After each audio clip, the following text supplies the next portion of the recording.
Cette animation propose 3 scénarios illustrant les dangers au chargement, au déchargement et au transport de matériel. Premier scénario, le gabarit des chargements.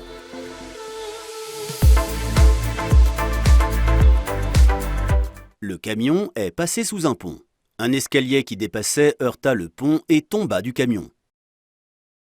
L'escalier tomba sur la route. Heureusement, une voiture qui arrivait en sens opposé l'évita. Et s'il était tombé sur la voiture ? Et si votre famille était dedans? Regardons la cause de ce premier scénario. Le chargeur n'a pas retiré l'embase de l'escalier.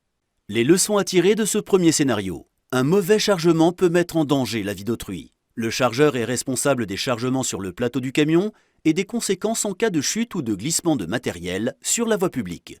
Pour finir, le chauffeur a le droit de refuser un chargement s'il présente un risque lors du transport. Il doit emprunter les routes adéquates pour circuler en sécurité. Deuxième scénario, le sanglage et la stabilité. Des matériels de coffrage ont été placés sanglés sur des palettes, liés entre eux avec du feuillard textile et sanglés par le chauffeur pour le transport. Durant le transport, les matériels ont bougé. Arrivé sur le site, le chauffeur a retiré les sangles pour décharger son camion. Or, les matériels avaient bougé durant le transport et ont chuté. Heureusement, le chauffeur l'a évité de justesse. Regardons les causes de ce deuxième scénario. La palette n'a pas supporté le poids et s'est cassée. Les matériels de coffrage ont bougé pendant le transport. Le feuillard textile s'est rompu durant le transport. Arrivé sur le site, la stabilité du chargement n'a pas été contrôlée avant de retirer les sangles. Les leçons à retenir de ce second scénario. L'usage de palettes était inapproprié. Il faut privilégier l'utilisation de cales pour positionner les éléments volumineux et lourds. Il faut colliser le matériel le plus possible dans des paniers. Il faut utiliser des accessoires de collisage adaptés. Enfin, le chargeur est responsable du chargement jusqu'à sa destination. Il doit communiquer les consignes de sanglage au chauffeur. Passons au dernier scénario, l'empilage de matériel.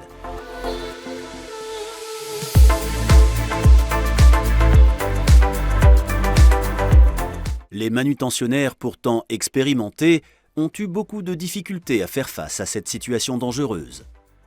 On pourrait se demander comment ce camion a-t-il été chargé. Observons la cause de ce troisième scénario. Différents matériels ont été chargés par-dessus d'autres matériels empilés.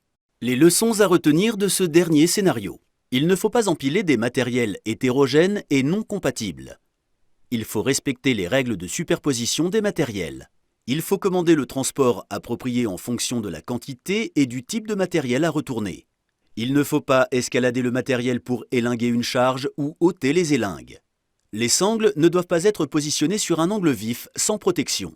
Il faut favoriser les chargements sans monter sur la remorque depuis le sol, sinon il faut utiliser un quai de chargement ou une pirle. Travailler ensemble en toute sécurité n'est possible que si chacun d'entre nous respecte ces règles de chargement et déchargement.